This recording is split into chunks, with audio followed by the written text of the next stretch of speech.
Welcome to Momentum's virtual training series, where we invite expert facilitators to share their knowledge on topics that advance women in leadership.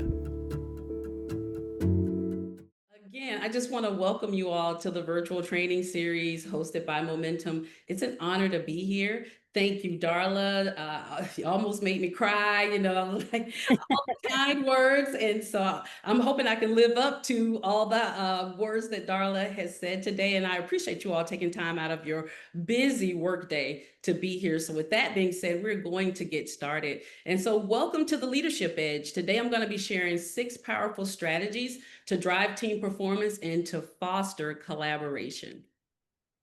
That's my agenda. And so I just want to say again, welcome. And if you can, remove all distractions, try to focus. We're going to reflect and share. So it won't be just me talking to you guys for a whole hour. I'm a networker at heart. So if you are on LinkedIn, please, please, please feel free to follow me and I will definitely follow back. I have a 10X Your Talent newsletter that comes out on a monthly basis. And so that's the title of the newsletter. So please feel free to subscribe to that. Also, I have a business page on LinkedIn called Silverhawk Coaching and Consulting. So I would love to interact with you all there as well. And so just a little bit about Silverhawk Coaching and Consulting. Basically, we help organizations enhance the leadership capabilities of their employees and also help their leaders to drive peak performance. We don't ever try to do a one-size-fit-all kind of a deal for organizations because we all know that each organization has a different DNA. And it is always my goal to find the solution that fits the organization. And it's not just a one-size-fit-all with me. So, just a little bit about me. I have a PhD from Mercer University, Go Bears. I'm a certified professional coach. I've been certified since, it's been a long time now, I think in 2013. I'm a certified DISC facilitator, so I do understand a little bit about team dynamics. I have 15 plus years of experience in the talent development arena. I've been faculty, all the things. I'm an author again and a speaker. And so I'm from Georgia. I am definitely a Georgia peach. My business partner and I think I saw her beautiful face here. I'm gonna give a shout out to Courtney MacArthur. We formulated a community called the Influential Leaders Alliance. That community is now probably like 5 months old, going into being 6 months old. So we birthed that at the beginning of the year. So we've been so excited about all the things we've been able to accomplish with that. Again, I am an author, a 3-time author, right? I just released a book called The Influential Leader Blueprint. That book actually dropped back in April, and I've seen a lot of great success with it. And so now, waiting to get some of the testimonials back. And I authored The Gold Diggers Playbook, The Quick and Dirty Guide to Entrepreneurship. Those are some older books that I wrote. I am a shopper at heart. I know you guys see the little cart there. I love shopping. I love everything leadership, talent development. I am a self-care person. I think I've just become that as I've, become up in age. And these 5 little guys here at the corner of my screen, those are my hearts. That's my whole world in one picture. That's my husband and now my 3 adult sons. I can't believe that I'm saying that, but they are my world. So now let's kind of start the conversation about teams, right? What are some of the issues with team cohesion? And so I'm going to ask a question and you can raise your hand or come off mute to answer because we would love to hear a couple of people give their feedback about team cohesion and some of the challenges. So my first question is, so what gets in the way of effective teamwork in organizations? And kind of think about in general during projects and in meetings. Who wants to answer first? If no one answers, Darla is going to start calling names. I would love to hear from all of you. And I see Tiffany has raised her hand. yes, Tiffany, go ahead. Hey, good afternoon. This is my first time actually being able to attend one of these meetings, so I'm glad. I'm happy to be here. Thank you. But I'm going to say not knowing everyone's preferred method of communication is something that sometimes gets in the way. That is so true. And we're going to address that later on in the presentation. Like, how do we really understand everybody's work styles? And we'll take one more because we got a few more questions that anybody else want to answer. Thanks for that, Tiffany. That was great. Hi. Okay. Hey. Who is this? This is Nicole. Hey, Nicole. Hey, Nicole. Hey, so I believe that a part of what impacts a team or affects a team's ability to work together is a lack of shared vision. That And is so, so true. yeah, that definitely can impact because we're not all on the same page and we find it difficult for us to connect because we're not all starting at the same point or know which direction we're going into. Ooh, that is an excellent answer. You're all in my Mhm. presentation as well. We kind of covered that. How do we get on one accord with vision, right? And so now I'm going to ease on into the second question. Why is it difficult building trust within your teams, in the organization? Why is it difficult? Mm. Someone else had their hand up or want to answer?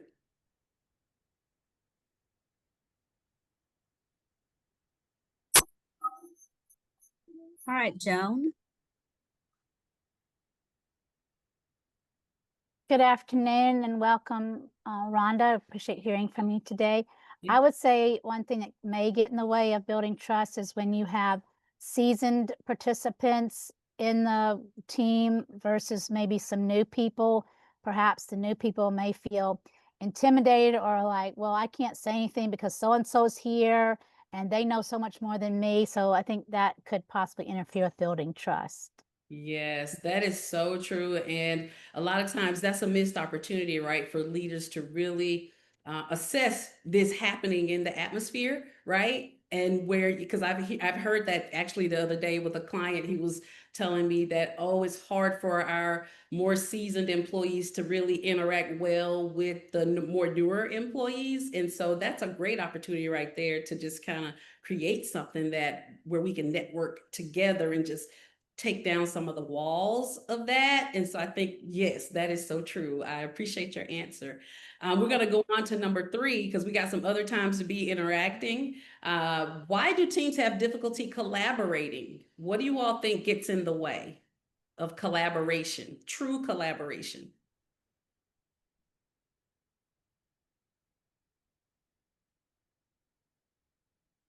I see Shelby. Not a Devadian, but sometimes egos get in the way. Woo! Yes, yes, yes. Egos Mm. and the me Yes. mentality. That is so true. And so, with that being said, we're going to dive in so we all can attest that there are some challenges that we face as leaders when managing teams and being a part of the teams, right? So, I read a book a while ago, and I hope you all have. If you haven't, definitely pick this book up because for me, it was like a real eye opener. It's called The Five Dysfunctions of a Team with Patrick Lenciani. Very, very good book. I can't even go through this whole pyramid right now because we do not have time. If you have read it, put a red heart in the chat for me that you've read The Five Dysfunctions of a Team. If not, please get it. I love how he kind of story tells about each particular personality, right? It's each personality that shows up in the room, but it's all about team cohesiveness. And in his research and in his findings, he found that trust, fear of conflict, a lack of commitment, avoidance and accountability, and a lack of results are all the baseline issues that teams kind of experience. And, there are some other things too that teams experience, but these are the more popular, more common issues that team face. So are there any that resonate with anyone? And you can just tell me why. I'll take 2 people to answer this. Which one resonates the most? I think I see Joan. The one that troubles me the most is lack of commitment. Mm, Generally, my experience has been when you're on a team, it's because you have something of value to add to the project or situation or whatever it is. And so therefore, you're needed to fulfill your specific role or contact or context even or responsibility. And when people don't do that, it is very, very frustrating for me. yes, that is so true. The lack of commitment is real, right? And I think a lot of times it falls in the lines of, maybe people don't understand their jobs. I've heard some people say, well, I was told I was doing this job, but now I'm doing something else. So it's hard to commit, right? It's hard to commit. And then other people like us, we're like, well, why can't you commit? So it's a lot of confusion with that. Did anybody else have they want to share one thing that resonates with them on the pyramid?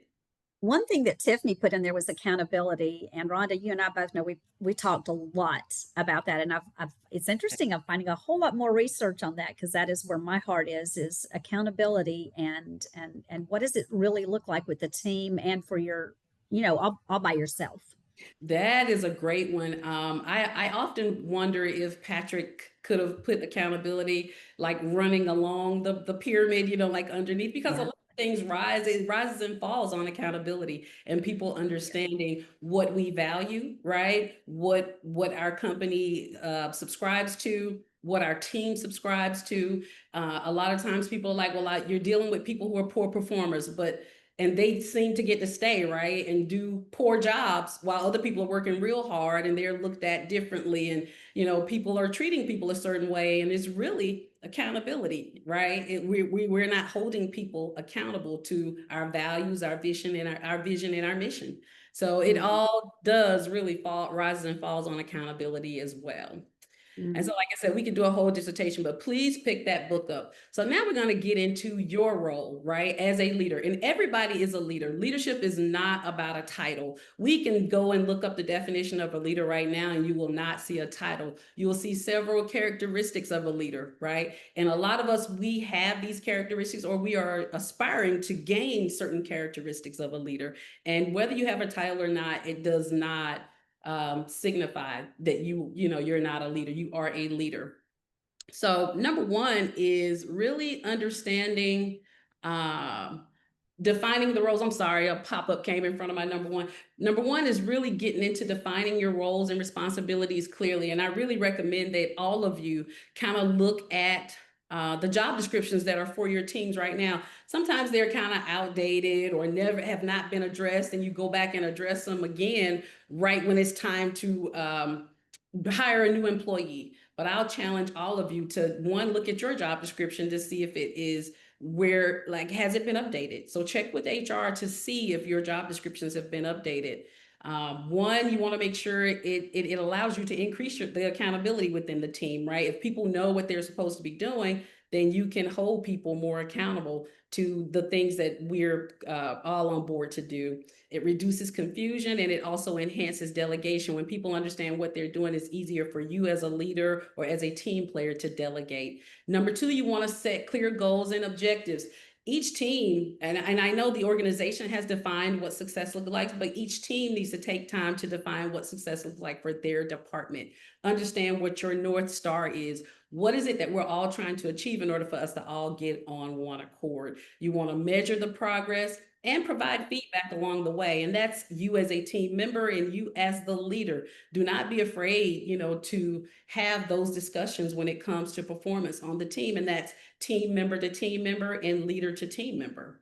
Number three, you want to make sure that you are prioritizing team meetings, the one-to-ones, the stand-ups, because this is where you also get to enhance accountability. It's another opportunity for you to enhance trust in the team, because a lot of times trust is really about building relationships that are, I'm not saying you have to have BFFs, right? But building trust comes from me asking Darla, hey, Darla, how was your weekend? It's building a relationship with someone.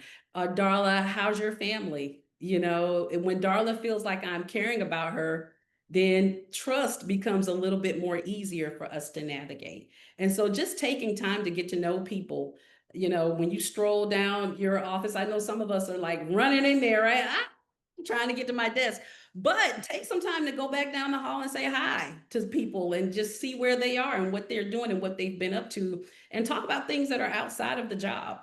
And like I said, you want to make sure, and another thing before I leave this slide is that, never be that leader if you are running a team that has not met with your team. I've heard of that happening, and I'm like, I don't understand how you can really track the progression of your team on projects if you're not meeting with your team. So try to commit from this day forward to at least meeting one-to-one as a group. But I also love the individual meetings, and it does enhance communication. So number four is mistakes will happen and we need to learn from them. Don't punish your team for making mistakes. And I've heard it again and again. I'm on eggshells. I feel like I will lose my job if I make a mistake. And I get it. Sometimes some mistakes are they warrant that. But if it's a mistake that we can all learn something from, bring the team together. Let's huddle. Let's talk about what just happened and let's see how we can course correct or learn from it, right? And don't shame the person or make them feel like, wow, I can't talk to my manager for about a month because I've made a mistake. Just invite them in for a conversation and say, hey, how can we learn from this? Number 5, someone said it earlier, communicate, communicate, communicate. And I have to say it again, communicate, communicate, communicate, right? You're not, you don't want to be that leader that hides when there are certain things that are going on in the organization that warrant you to be prevalent and present so that people can see you, right? So say for instance, what's going on now? Lots of layoffs, lots of budget things are happening, changes in roles. So if those things are happening, communicate proactively. Don't communicate reactively. Be a proactive communicator so that you can hush the gossip that's on the streets around the organization, right? That stops the gossip and it stops fear for people, especially when it comes to the job loss situation. You have people wondering, am I going to lose my job? Will I have a job? Do I need to look for a job? And it causes undue stress because it could be where your department isn't even affected. So just bring people in and let them know sooner than later, if you are running a team, that what's going on, and you will keep the communication doors open for people. The next one, you want to make sure that you're doing team building activities. And so drop a heart in the chat if you are doing team building activities with your team right now. If you are, that is amazing, right? And so this is, okay, I see Joan popped in her heart. I saw a heart, okay. And so I love team building activities because again, this is where you can alleviate the problem of trust, right? Because when you take your team members outside of the work organization, it allows them to relax and it allows them to get to know you and you get to know them on a personal basis. And, like I said, it just keeps building the trust continuously because now they feel like, wow, you care about me, I care about you. And so there's just something that happens with the brain. I need to do the research on that. When people feel like they are cared for, how they commit even greater to the organization. Because we all know that finding an organization and finding a team within an organization where you do feel like you're cared for, it's like a needle in a haystack, right? So be different, do something different for your teams, be that team leader, the person within the team that is like, hey, we need to do some activities. And I'm not talking about pizza in the break room, not that, like taking your people off campus to build a relationship with them. I've had several opportunities to do that. And that's where the magic really happens, right? Because you get people all the way out of the work environment and they have an opportunity to woosah, relax. We're not even talking about work that day. You're not asking people for that. And so for me, I remember several, like once I've gone bowling with my manager and my team. That is an amazing event. And there are cost-effective ways to do some things like that for your team. And so if you're not doing team building activities that are off-site, I want to challenge you right now to come up with 1 or 2. I'm going to give you all like probably 2 minutes and we're going to share and just think of some things that you can do off-site that would be cost effective for you to do with your teams. And so when we share back, right, it could help someone else with an idea. So I would love for you all to take 2 minutes right now. I'm going to put myself on mute and I'm going to give you guys 2 minutes to come up with 2 or 3 opportunities that you could connect with your team members outside of work.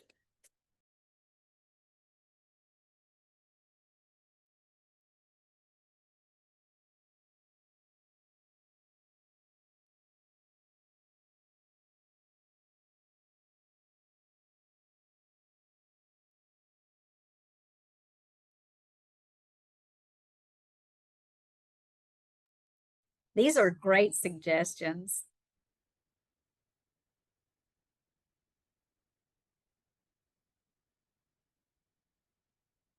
Wow, I'm loving this. Several have mentioned the escape rooms. I've done that with a team before in another company, and it was actually so much fun.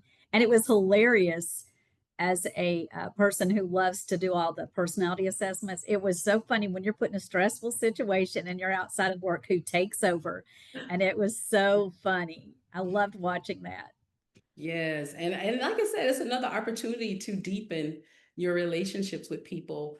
And it's so funny how the simplest gestures can make great impact. for your organization. It's the simplest gesture that can make great impact. And a lot of times I think we get caught up in the things that are too like, oh gosh, doing team building is way too hard.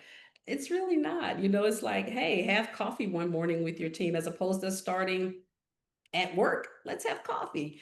Or let's go out afterwards, as a team, just trying to fit those things in. And I think it does a whole lot of good for teams, and it helps with the cohesion, just a little bit better. So and I think everybody's 2 minutes are up, so you can share yours in the chat, or if you want to come off mute, we will hear from two people. Like, what are two ideas that they've come up with that they can do offsite?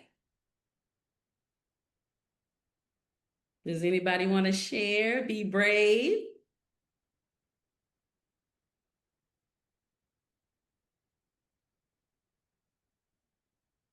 And then if not, Darla's gonna have to start. She's gonna put on her teacher hat. I'm about to. So I like the ones that who has done the escape rooms. I would love to see. There was a few of you on here that did the Nice. escape rooms with your group. Yes, I love that.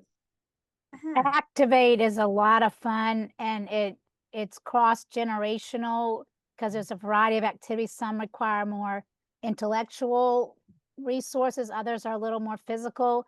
And it's great for groups because you can break into smaller groups and go around and do the different activities in the room. So that's something we have done that was really well received.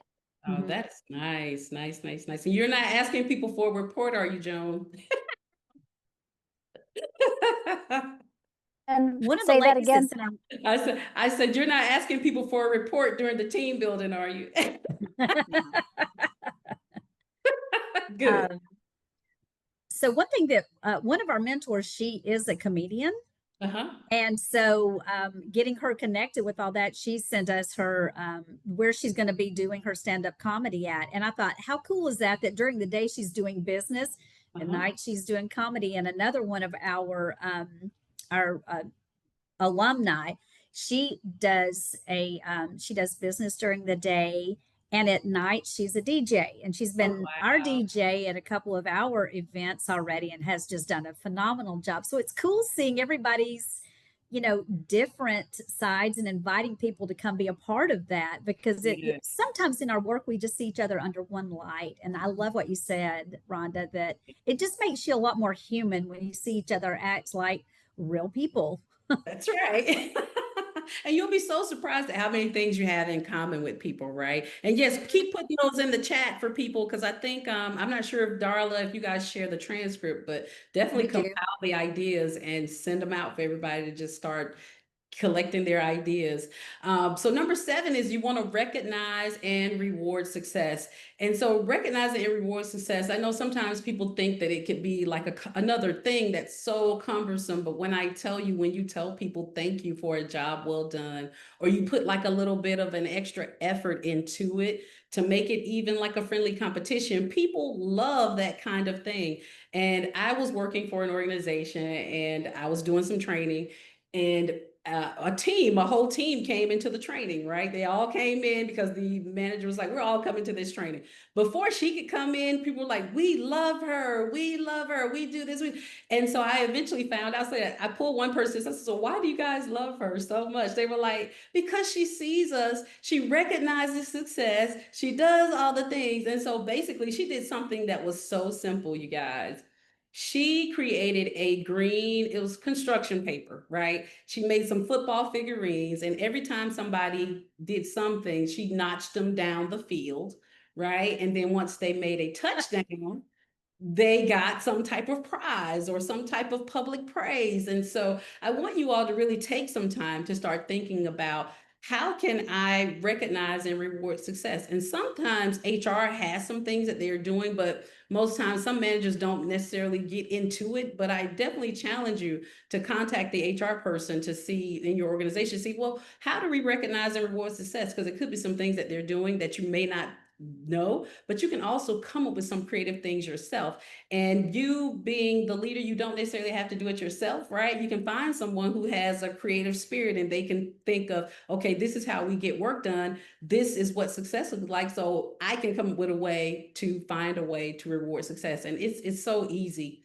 you know. Then, like I said, you can do newsletters, put people's names in newsletters. I love how Momentum congratulates their mentor of the month. That is amazing, right? A regular thank you card, that's $1. You know, I want you guys to spend a little bit more than $1, right? Because you all are a part of companies. Get the company logo on a blank cardstock and write a thank you note. People keep those things for years. I think I have some old ones from all the other companies I've worked for, and those mean a lot to people, you know. And so it just expresses your appreciation. And team member to team member, you know, I've had a team member, man, she was gracious and understanding like what everybody on her team loved, right? And when you do something for her or with her, she would give you an award. So sometimes I come in my office, oh, there's a coffee waiting there, or oh, there's a cupcake somewhere, you know, so or there's a thank you note. She was very thoughtful, and this helps create culture for your organization as well. And it catches like a wildfire. When one person starts doing it, everybody starts doing it, you know. And so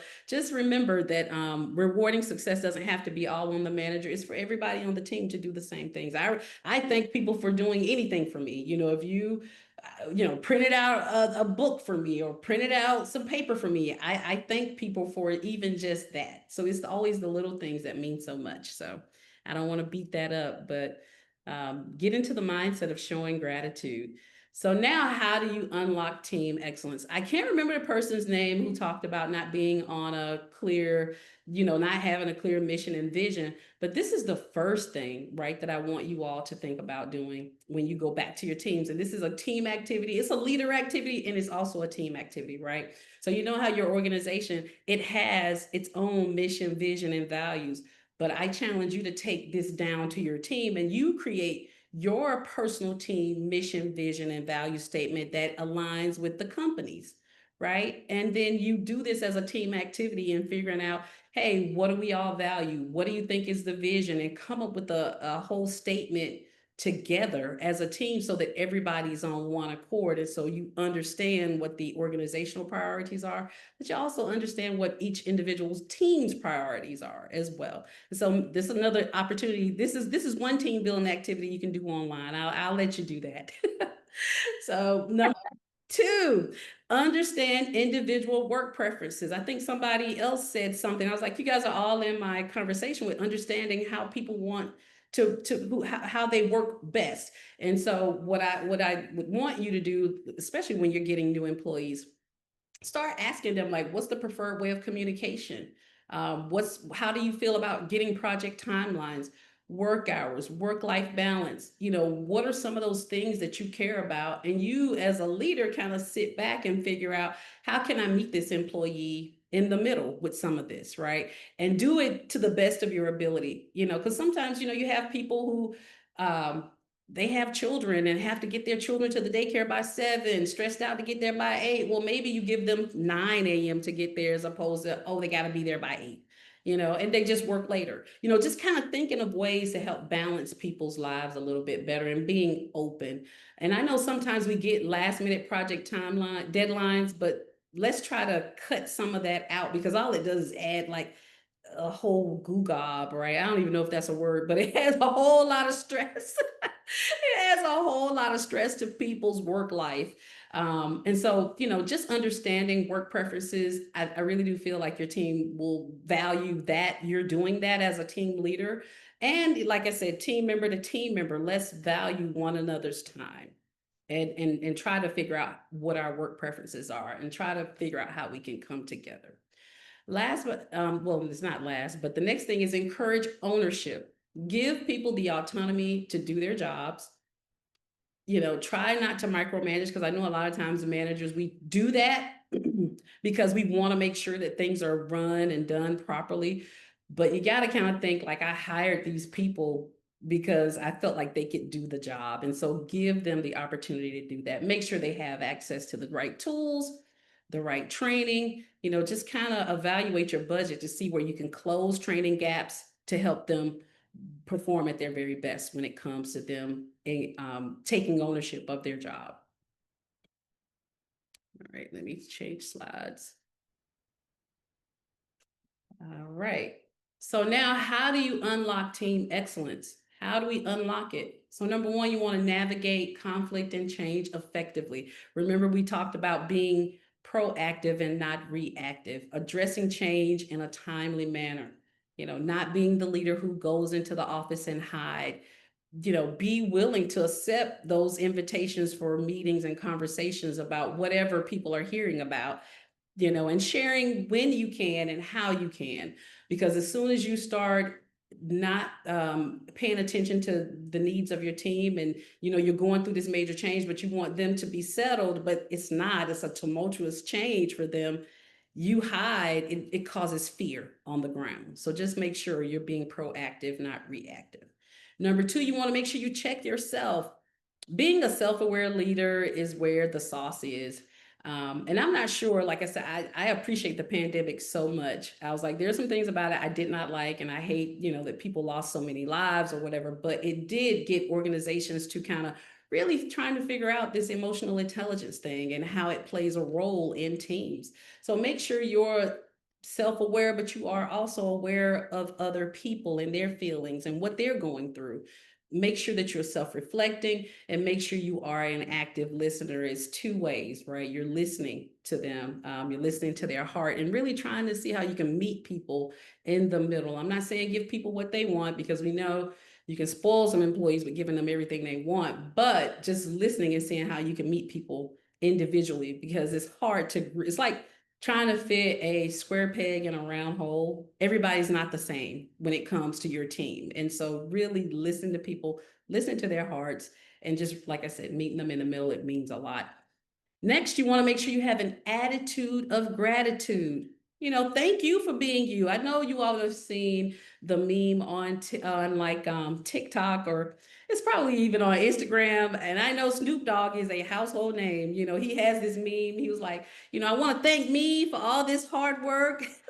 I want to thank me for showing up. Yes, be okay with thanking you, because you as an individual, you bring a lot to the table. And so that is okay. But you also want to show the same type of gratitude to your team. You want to make sure that you're telling them almost weekly how much you appreciate them, because without them, there would not be a company, right? There wouldn't be success. There wouldn't be revenue if it wasn't for them. And so they're there. They're standing in the gap, and they're there, and so like I said, you want to make sure you thank them, and then actually showing gratitude to individuals on an individual basis. It doesn't have to be in a group. Just, you walk by somebody's office and you just thank them again. I can't tell you how far that goes when you seem like, when you act like you really care about employees. You should, right? But it goes so far. They will stay committed to your organization, because like I said, appreciation is not in every job environment. And so we need to work on really giving that more to our employees and to each other as team members. So another way I feel that you can enhance and unlock team excellence is offering the DISC assessment. A lot of times I've asked people in presentations, have you taken the DISC profile? If you've taken the DISC profile, drop a heart in the chat. If you've taken DISC, yay, yay, yay, right? I'm gonna take it another step further though, and ask you, have you taken DISC with your direct team? With your team, because this is where the magic happens. You get to see the people on your team, you get to see their strengths, you get to see their weaknesses, and so you get to see, well, I like to say opportunities for growth. You get to see what the opportunities for growth are, and then it helps you with developing a individual development plan for them. And then you can kind of see what are the needs of the team when you take DISC with your team. And so for people who don't know what it is an assessment that basically assesses work styles for people. You have the D for dominance. These people are very direct. They make decisions fast. They know what they want when they want it. They're very decisive. The I, those are the people who are very influential. They're outgoing. If you have an initiative that you're trying to start at an organization, you want to get your I person on your team to really communicate that, because they have a way of getting people on board, right? And they love people and they love interacting and they love all the things that come with gathering people. Your S, they're your steady people. They are going to get things done for you, but they have a steady flow of how they do work. And, like I said, they're going to be very easygoing. And so they are slower paced, but they are some smart people.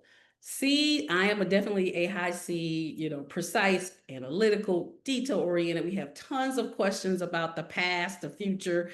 Has it worked before? What do you think? And so we're your detailers, of the crew. And so, like I said, this is really worth you taking an opportunity to get to know your team a little bit better and you all doing this together.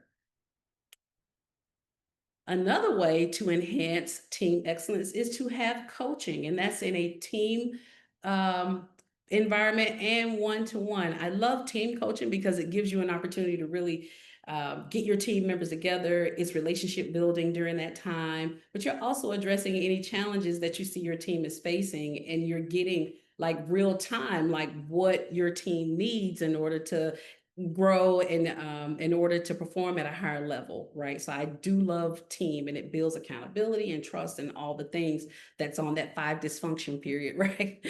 And so one-to-one coaching, this is really where the magic happens, because you're meeting individuals where they are. It's I am Darla, I am Joan, and these are some of the things I need to improve upon.